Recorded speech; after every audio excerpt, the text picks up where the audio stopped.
Salut la gang, bienvenue à bord de mon espace famille, semaine 165. J'ai l'impression que la vraie expérience du Mexique commence. C'est-à-dire qu'on a été quand même stationné un long moment, puis là, on prend vraiment la route avec nous-mêmes.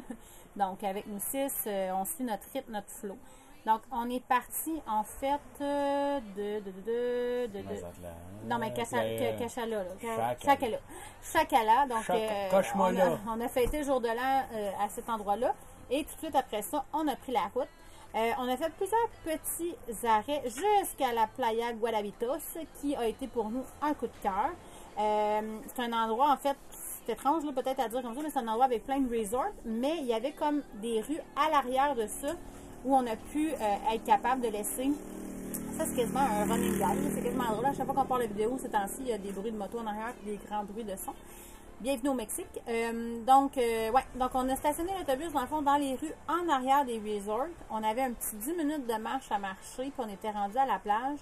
Ce qui faisait en sorte que, quand on avait le goût d'y aller, on y allait. Puis quand on avait le goût de tranquillité, on l'avait. Il y avait zéro bruit, zéro coq, pas de chien, rien pantoute. Puis, c'était quand même facile d'accès avec l'autobus parce que c'est quand même un défi, là. Un défi. Disons qu'on ne peut pas nécessairement rentrer dans tous les petits villages puis être sûr à 100% que ça va bien aller avec l'autobus. Soit des fois parce que, exemple, on est très gros puis les rues sont très étroites, soit parce que des fois, la chaussée n'est pas très roulable, easy, fait qu'on accroche les coffres. Fait que pour nous, ça a vraiment été un coup de cœur cet endroit-là. Il y a un matin qu'on est arrivé là, on est allé marcher la plage. Le poisson frais venait d'arriver direct de la chaloupe, puis bang, il arrange ça direct sa chaloupe. Il y avait même du requin, il y avait de la pieuvre.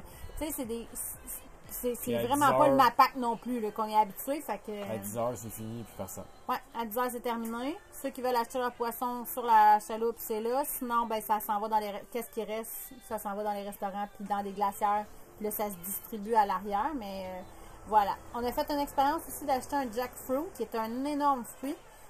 Qui peut peser jusqu'à 80 livres.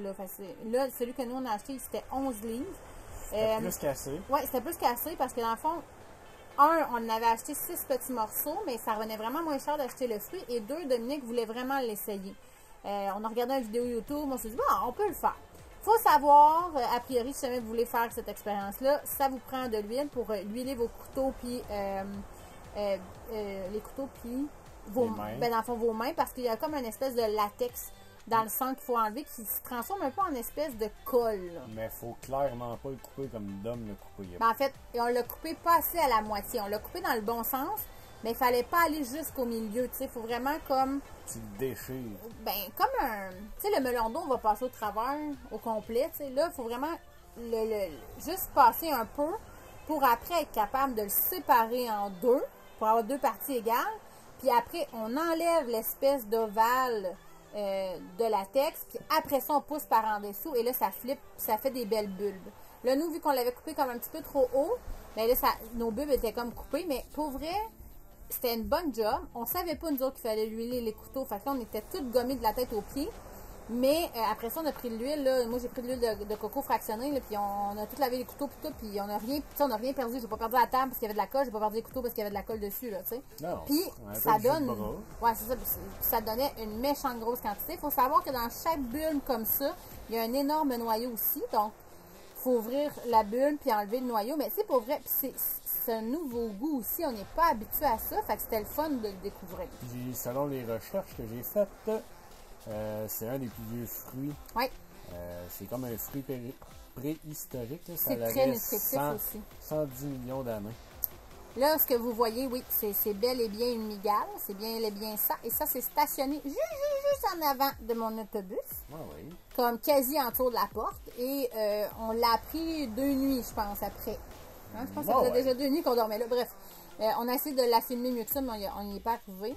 Gabriel aussi s'est baigné dans l'océan et a reçu un 50 pesos, bang, dans la vague, bang, ça bédaine. Il était bien énervé, fait qu'il a pu se gâter un peu. Disons que la loterie était très de son bord cette journée-là. On essaye de vous montrer aussi l'envers du décor, c'est-à-dire les gens là, qui se prennent avec les gros plateaux de beignes sur la tête. Pour vrai, il en travaille une méchante chute. L'autre monsieur qui passe avec les galons d'eau potable, il en travaille une méchante chute, pour vrai. On parle beaucoup avec les enfants en ce moment. Il y a eu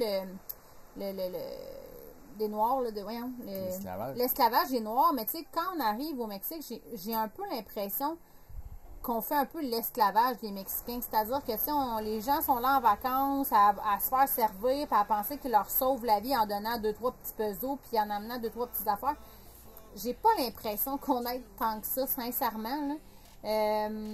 En tout cas, là, vous pouvez me lancer des roches si vous voulez, là, ceux qui écoutent, là, mais c'est ce qu'on essaie d'enseigner aux enfants, de plutôt s'intéresser à la personne, d'essayer de poser des questions, comprendre leur mode de vie, comprendre c'est quoi pour eux, parce que pour vrai, à tous les jours, souvent, on voit les gens partir à aller chercher leurs fruits, leurs légumes, l'eau.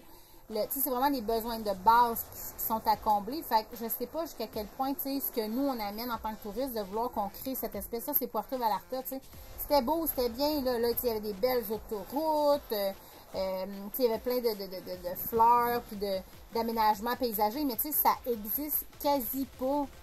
En tout cas, pour l'instant, de ce qu'on connaît du Mexique, nous. Puis quand on est sorti de là, dans le fond, avec l'autobus, moi, je pouvais pas passer dans le centre-ville, le centro. Là. Ouais.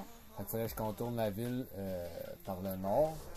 Et c'était pas très, très long que tu tombais dans le vrai monde. Là, dans le vrai, des gens qui s'occupent, en fait, du tourisme de Puerto Vallarta. Puis, tu sais, là, t'as tout l'aspect, les maisons qui tiennent avec 2-3 murs de métal. Tu sais, je veux dire, un peu ce qu'on avait vu, nous, l'année passée, puis tous les villages qu'on a vus jusqu'à présent. Fait c'est un peu troublant, là, pour nous, c'est un peu troublant de passer d'un à l'autre. En même temps, ça fait partie du Mexique. On était quand même très choyés et heureux, nous, de dire, aïe, notre maison, ça a été comme 3-4 jours à 3 jours stationnés à Puerto Vallarta.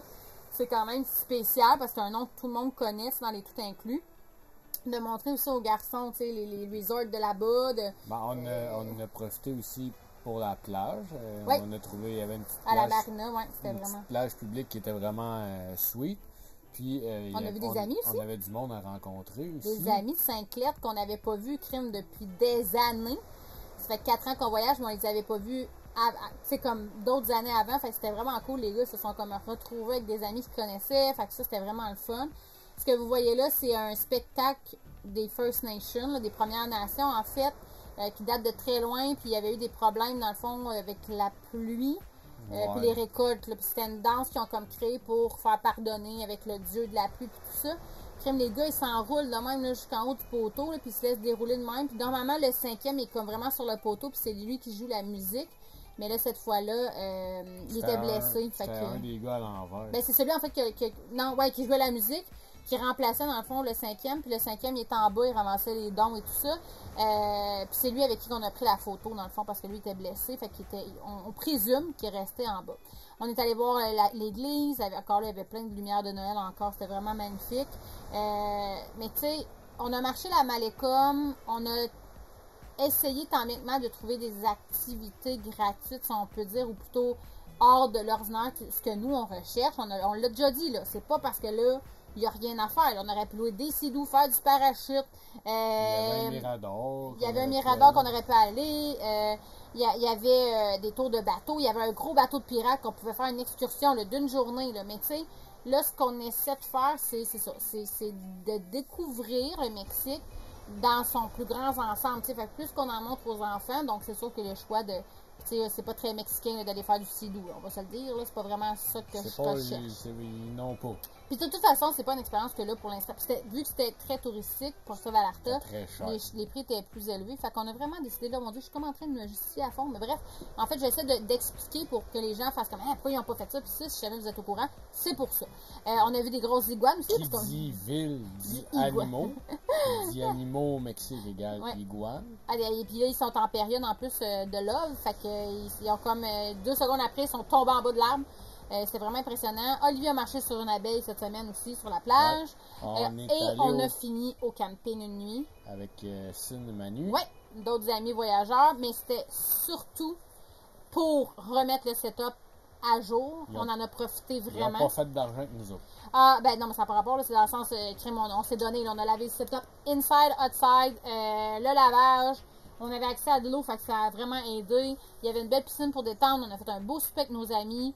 Regardez ça, le lavage, c'était fou. On avait vraiment une grosse brassée. Mais bref, tu sais, on a maximisé notre camping. 3 quarts d'heure de route, c'était ça. Ouais, puis 3 quarts d'heure, c'est ça. Fait qu'en gros, c'est ça. On a fait les petits villages en s'en venant. On a arrêté à Puerto Vallarta. Et là, on reprend la route. Fait que la semaine prochaine, on continue de découvrir avec vous.